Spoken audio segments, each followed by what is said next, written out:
बिस्मिल्लाहिर्रहमानिर्रहीम। स्टूडेंट्स, आज हम इंग्लिश का टॉपिक कवर करने जा रहे हैं। हमारे पास है in the form of coordinating conjunction. तो हम आज पढ़ेंगे कोऑर्डिनेटिंग कंजंक्शन किसे कहते हैं।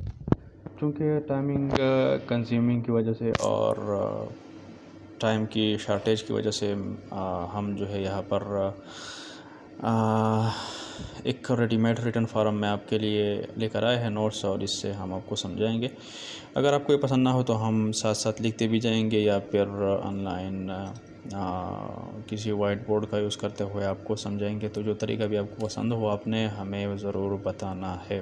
तो चूँकि ये बहुत ज़्यादा मुझे इफ़ेक्टिव लगा, इस वजह से मैं इस मेथड को यूज़ कर रहा हूँ, क्योंकि टाइम आपके पास बहुत कम है और काम आपके लिए बहुत ज़्यादा है। ठीक है, तो coordinating conjunction they join two independent clauses, यानी कि दो इंडिपेंडेंट क्लासेस को आपस में ज्वाइन करते हैं। क्लासेस भी हम पढ़ेंगे।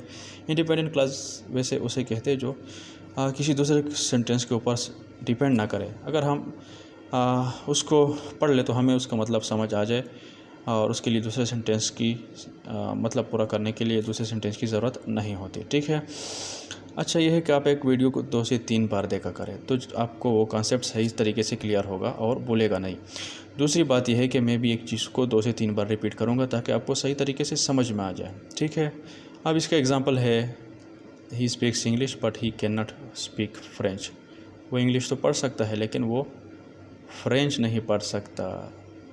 अच्छा, कोऑर्डिनेटिंग कंजंक्शन हमारे पास कितने हैं? ये 7 है, और इसका फार्मूला एक शॉर्टकट ट्रिक मैं आपके लिए लेकर आया हूँ, वो है फैन बॉयज़। फैन बॉयज़, ये फार्मूला आपने याद रखना है। बस ये है हमारे पास 7 कोऑर्डिनेटिंग कंजंक्शन। इसके ऊपर किस तरह भी आपका एमसीक्यूज़ आ सकता है।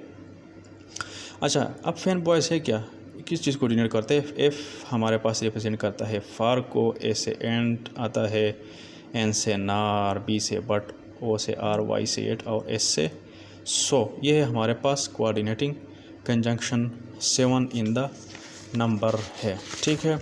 अब हम 1 बाय 1 डिस्कस करते हैं कि कौन सा हम कहाँ पे अप्लाई करेंगे। तो इस अच्छा, स्टूडेंट्स का ये ख्याल है कि ये चूँकि सिलेबस में नहीं है तो इससे एमसीक्यूज़ नहीं आ सकते। देखिए, इससे भी एमसीक्यूज़ आ सकते हैं। ठीक है। अच्छा, फार को हम कहाँ यूज़ करेंगे? ये हमें यहाँ पे वो लिखते हैं कि answer the question of Y.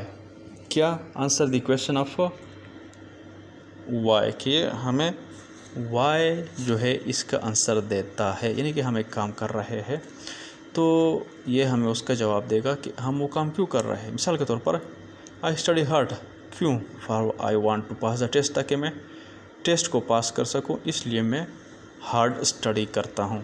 I study hard for which I want to pass the test. ठीक है। अच्छा, मोबाइल थोड़ा सा हिल रहा है क्योंकि अभी मेरे हाथ में है। आइंदा ये मैं स्टैंड पर रखूँगा तो रिकॉर्डिंग सही तरीके से होगी और ये हिलेगा नहीं। ठीक है। अच्छा, दूसरी जगह पे हमारे पास है एंड। दो सिमिलर आइडियाज़ को आपस में ज्वाइन करते हैं। क्या? एंड दो सिमिलर आइडियाज़ को आपस में ज्वाइन करते हैं। हाँ, सिमिलर आइडियाज़ क्या मतलब है? For example, he speaks English and he speaks French. वो इंग्लिश भी बोलता है और फ्रेंच भी बोलता है।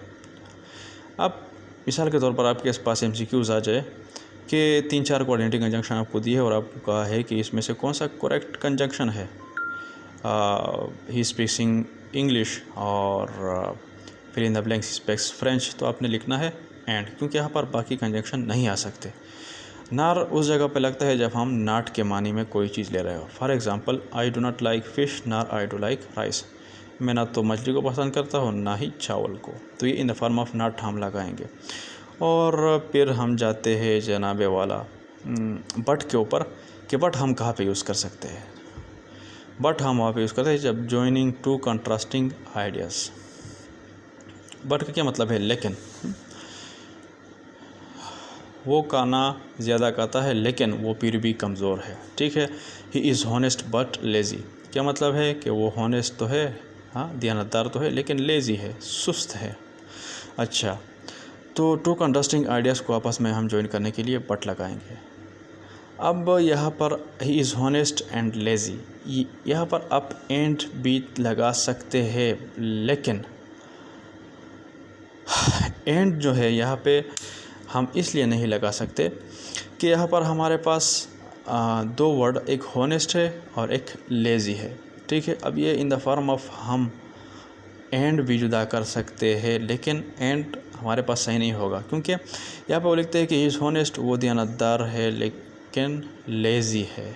अब अगर हम कहें कि वो दयानतदार है और सुस्त है तो ये हमारे पास ठीक नहीं होगा। अब हमारे पास आता है or, to join two choices or alternatives. दो चॉइसेस को या दो ऑप्शंस को अगर हमें दिए जाए तो हम वहाँ पर आर लगाते हैं। आई वुड लाइक टी और कॉफ़ी, ठीक है, या तो मैं चाय को पसंद करूँगा या फिर मैं कॉफ़ी को करूँगा। यट हमारे पास उस जगह पे आता है बट स्टिल, लेकिन इसके बावजूद, these are ugly and expensive yet people buy them. ये बदसूरत भी है और इसकी कीमत भी बहुत ज़्यादा है, लेकिन फिर भी लोग इसको ख़रीदते हैं, लेकिन इसके बावजूद भी लोग इसको ख़रीदते हैं। But still in the form of what, इसके बावजूद। आखिरी जो हमारे पास रह गया वो है हमारे पास सो।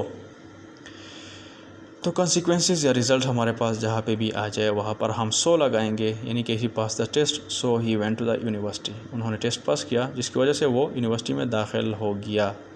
हमारे पास किसी सेंटेंस का, किसी काम का रिज़ल्ट आ रहा हो तो वह हम सो का वर्ड यूज़ करेंगे।